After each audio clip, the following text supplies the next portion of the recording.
I arrived at Thanksgiving dinner with my daughter. I had barely stepped through the doorway when she looked straight at me, curled her lip into a small, satisfied smirk, and announced to the room, "This was meant to be a nice day. Why did you come?" My husband, David, standing right beside me, looked at me. His hand rested gently on the small of my back. "Should we leave?" I did not break eye contact with my daughter, Clara. I did not raise my voice, nor did I let a single tear form. I just said, "Yes. Right now." An hour later, she regretted her words. But right then, in that brightly lit hallway smelling of roasted turkey and expensive candles, all I felt was the sudden, sharp clarity of a woman who had finally had enough. Clara stood near the entrance of her spacious suburban home, wearing a pristine beige sweater that perfectly matched her curated aesthetic. Behind her, in the dining room, her husband's parents, the Prestons, sat with glasses of wine in their hands. They were wealthy, connected, and exactly the kind of people Clara desperately wanted to impress. I, apparently, did not fit into that picture. I was simply Andrea Hayes, a 64-year-old retired school administrator, David, whom I had married 5 years ago after my first husband passed, was a retired mechanic. We were comfortable, but we were not country club material. Clara had been making her embarrassment of us obvious for months, scheduling visits only when her in-laws were out of town, or asking me to park my older sedan in the driveway rather than in front of her house. Today was supposed to be a bridge, an invitation she extended a month ago. Yet, seeing me actually walk through her front door had triggered something ugly in her. She wanted to perform her superiority for her in-laws, using me as the prop. David turned smoothly, opening the heavy front door we had just walked through. The crisp November air swept back in. I gave Clara one last look, not of anger, but of finality. Leaving her house wasn't just a physical retreat. It was the beginning of a very quiet change. The drive back to our house was wrapped in a thick, comfortable silence. The heater in David's truck hummed a steady rhythm, pushing warm air against the chill of the late afternoon. I watched the suburban neighborhoods roll by, the windows glowing with the warm light of families gathering. David kept his eyes on the road, his grip relaxed on the steering wheel. He didn't offer empty platitudes. He didn't tell me it was going to be okay, or that Clara didn't mean it. He respected me enough to know I didn't need coddling.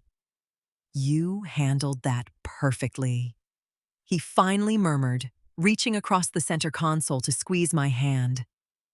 I rested my head against the cold glass of the passenger window. I should have done it sooner. For the past 3 years, Clara's behavior had been a slow, creeping erosion of respect. It started with small things. Forgetting my birthday because she was busy organizing a gala for her mother-in-law. Canceling our Sunday coffees at the last minute. Then, it escalated to her, treating me like an unpaid assistant. She would call only when she needed someone to wait for the plumber at her house, or when she needed a quick loan for a home renovation project she had over-budgeted. I had allowed it because she was my only child. I kept thinking that if I just supported her enough, if I was just helpful enough, the warmth of her childhood would eventually return. But sitting in the truck, watching the gray clouds gather overhead, the illusion shattered. You cannot buy respect. And you certainly cannot earn love from someone who views you as a utility. I had been funding a lifestyle that actively excluded me. Clara's Thanksgiving dinner, the organic turkey, the imported cheeses, the vintage wine she poured for the Prestons had been purchased using a credit card I paid the bill for. David pulled into our driveway, the tires crunching softly over fallen leaves.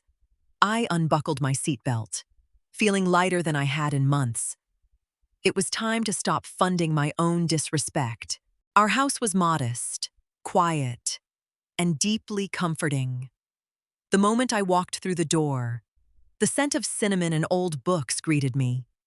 We hadn't prepared a Thanksgiving feast, expecting to eat at Clara's, but David immediately went to the kitchen and pulled out the ingredients for grilled cheese sandwiches and tomato soup.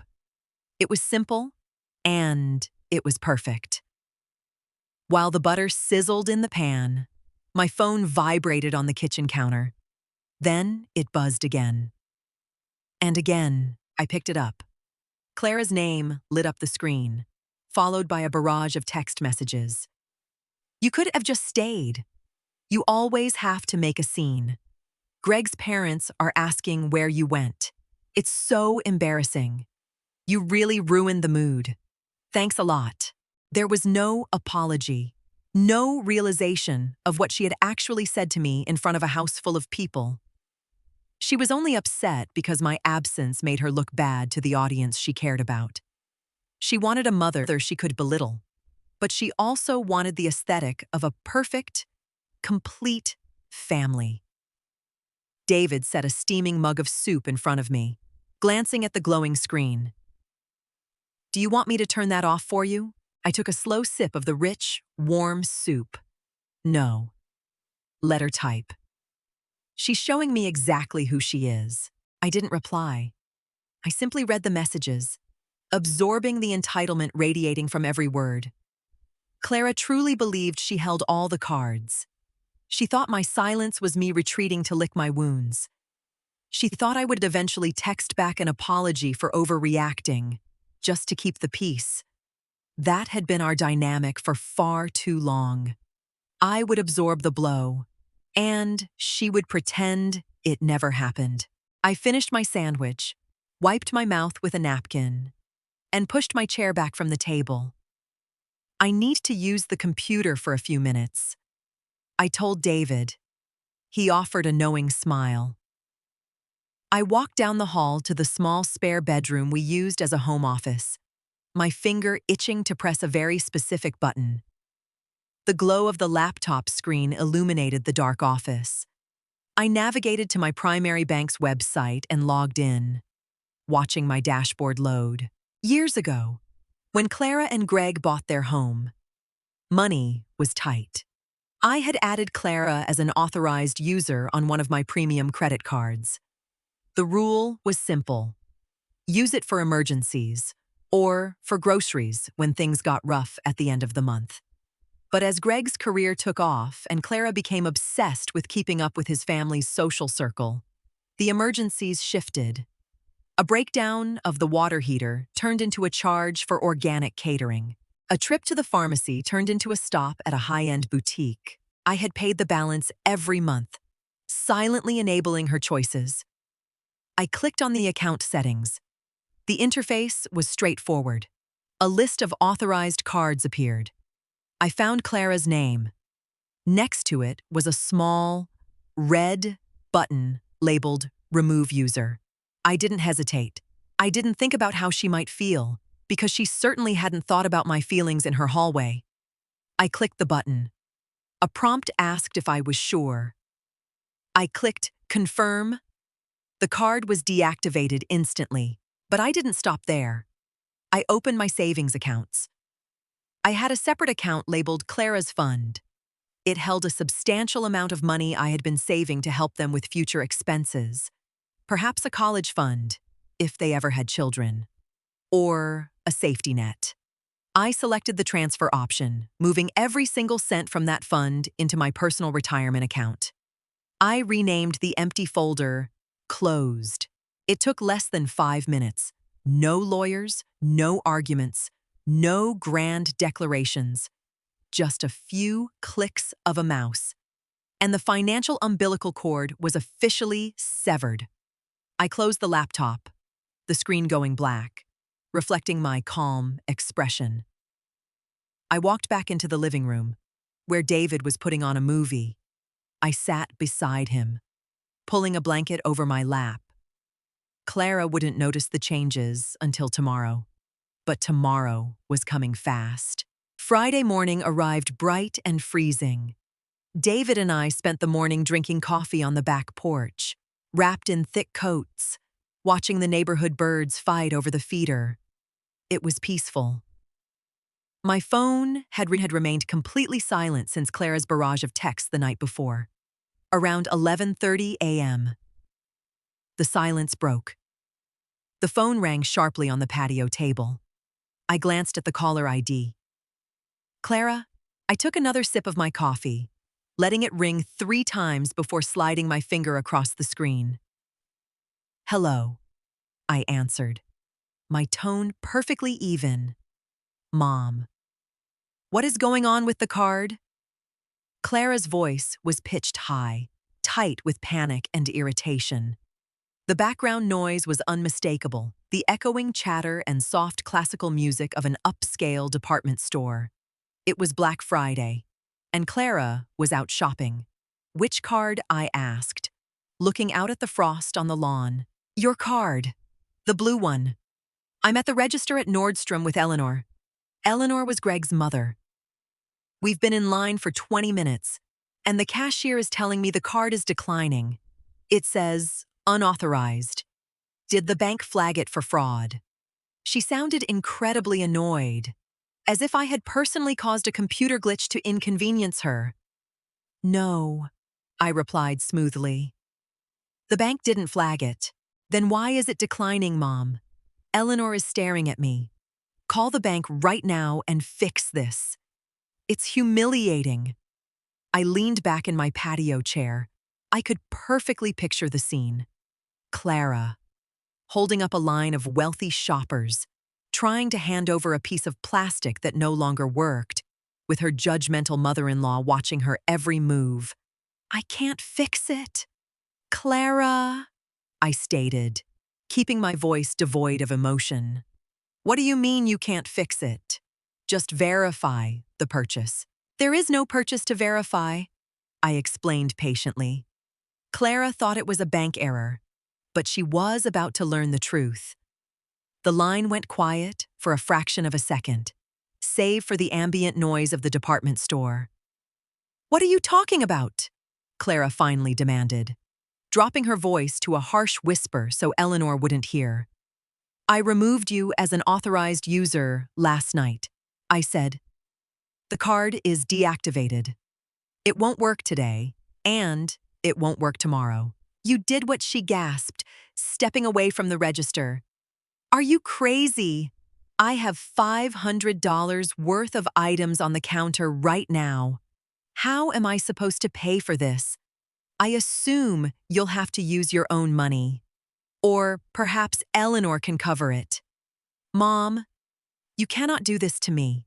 You're doing this because you're throwing a tantrum about yesterday, because you decided to storm out of Thanksgiving. I felt David's eyes on me.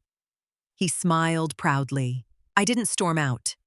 Clara, I was told my presence ruined a nice day. I listened to you. I left. I kept my tone conversational, as if we were discussing the weather. But if I am not welcome in your home, my money is certainly not welcome at the mall. You are a grown woman. You don't need my credit card. This is incredibly petty, she hissed. You're embarrassing me in front of Greg's mother. No, Clara. You embarrassed yourself by trying to buy things you cannot afford with money that isn't yours. I suggest you step out of line. Before she could launch into another tirade, I pulled the phone away from my ear and tapped the red button. I didn't block her number. I didn't turn off my phone. I simply set it face down on the glass table. Action over words. I had stated my boundary, and I wasn't going to sit through a lecture from a daughter who thought she was entitled to my bank account. I picked up my coffee mug. It was still warm. I thought that would be the end of it for the day. But Clara decided to escalate. Saturday morning, the peace in our house was shattered by the sound of the front door unlocking. David and I were in the kitchen. I was chopping vegetables for a stew, and he was reading the morning paper. We both looked up as the heavy oak door swung open, hitting the wall with a dull thud. Clara marched into the hallway, her face flushed with anger. She had used the spare key I had given her 2 years ago for emergencies. Greg was trailing behind her, looking deeply uncomfortable, his hands shoved into his jacket pockets. "We need to talk," Clara announced, storming into the kitchen and dropping her expensive leather purse onto the island counter. I set my knife down. I didn't jump. I didn't yell. I simply wiped my hands on a dish towel. "Knocking is customary," David observed mildly, not looking up from his newspaper. Clara ignored him, keeping her furious gaze locked on me. "You left me stranded at the register yesterday. I had to put everything back. Eleanor offered to pay, but the damage was done. She knows. Mom. She knows you cut me off. Do you have any idea how that makes me look financially independent?" I offered. Clara slammed her hand on the counter. "Stop being sarcastic. You had no right to just turn off that card without warning me. We rely on that for extras. Extras are not relying. Clara, they are luxuries. And it is my account." I leaned against the counter, crossing my arms. "What is it you want here?"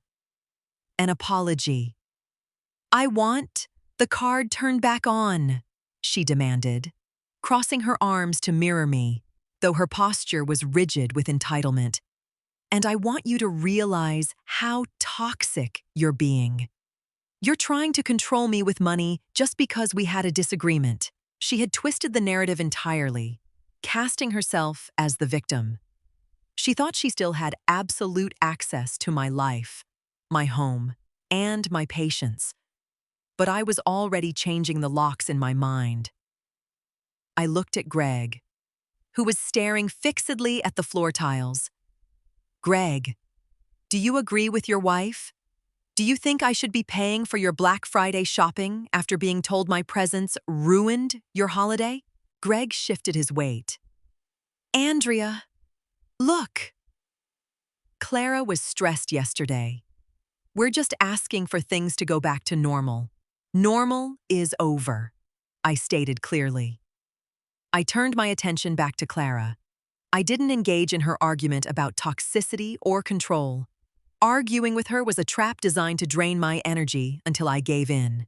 Instead, I held out my right hand, palm up. "Give me the key." "Clara." She blinked, her angry momentum hitting a brick wall. "What?" "My house key.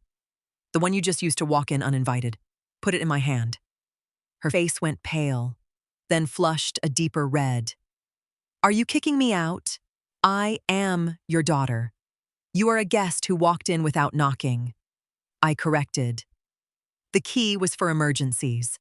A declined credit card at Nordstrom is not an emergency." "Hand it over." Clara stepped back, clutching her purse. "No, I'm not giving it to you. You're overreacting. I'll keep it for when you calm down." She genuinely believed she had the authority to deny me access to my own security. She thought I would yell or try to wrestle it from her, creating the dramatic scene she thrived on. I didn't move toward her. I didn't raise my voice. "David," I called out softly. He folded his newspaper and stood up. He didn't approach Clara. He simply walked over to the front door. We had installed a smart lock earlier that year, one that used both physical keys and a digital keypad. Clara realized I wasn't arguing. I was erasing her access in real time. David opened the control panel on his phone while standing by the door. "Clara's code," he asked me casually. "Delete it," I said. Clara watched in stunned silence as David tapped the screen. The smart lock on the door beeped twice, a cheerful little sound confirming the action. "Wait. What are you doing?" Clara asked, her voice losing its aggressive edge, replaced by genuine alarm. Your pin is gone, I explained. And since you won't return the physical key, David will be replacing the deadbolt this afternoon. You no longer have access to this house unless I explicitly invite you inside. Greg finally stepped forward, grabbing Clara's arm. Clara, let's go. Just give her the key. This is ridiculous. It's not ridiculous. Greg, it's a boundary. I corrected him. Clara stared at me, her mouth slightly open. The reality of the situation was finally penetrating her armor of entitlement. I wasn't playing a game. I wasn't trying to teach her a temporary lesson. I was fundamentally restructuring our relationship. She reached into her purse, her hands shaking slightly, and pulled out her keychain. She unhooked the silver key and threw it onto the kitchen counter. It slid across the marble, stopping against the fruit bowl. You're really choosing this? Clara asked, her voice thick with tears she was desperately trying to force out. You're abandoning your family over one comment. You abandoned me a long time ago. Clara, I said quietly. I'm just finally accepting it. She looked around the kitchen, realizing there was no audience here to take her side, no in-laws to impress. Just me and David, standing firm in our own home. She turned on her heel and walked out, Greg following closely behind. They didn't slam the door this time. They pulled it shut quietly. The quiet that fell over the house after she left was the best sound I had heard in years. The weeks leading up to Christmas were entirely different from years past. Usually, I would spend December running errands for Clara, buying extravagant gifts for Greg's family on her behalf, and stressing over what to wear to their flawless holiday parties. This year, my calendar was empty, and my bank account remained full. Clara tried to reach out twice. The first was a text blaming her behavior on holiday stress and suggesting we move past it. I didn't reply. A half apology wrapped in an excuse was not accountability. The second was a formal Christmas card in the mail, featuring a photo of her and Greg looking perfect in matching sweaters. There was no handwritten note. I put it in the recycling bin. I didn't feel vindictive. I felt peaceful. David and I used the money I had moved from the Clara Fund to book a week-long cabin rental in the mountains for the week of Christmas. We spent the days reading by the fire, drinking hot cider, and taking long walks in the snow. There was no tension. No one analyzing my outfit or making side comments about my lifestyle. On Christmas morning, I sat by the window, watching the snow fall over the pines. I thought about Clara. I hoped she was having a nice day with her in-laws. I hoped she was learning to live within her means. But mostly, I realized I didn't feel the crushing weight of obligation anymore. I had spent decades believing that being a good mother meant endless sacrifice, endless financial support, and infinite tolerance for disrespect.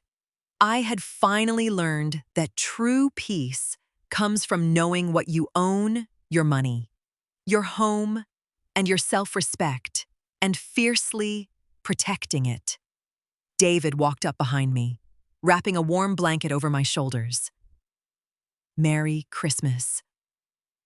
Andrea, he murmured. I leaned back against him, closing my eyes. It really is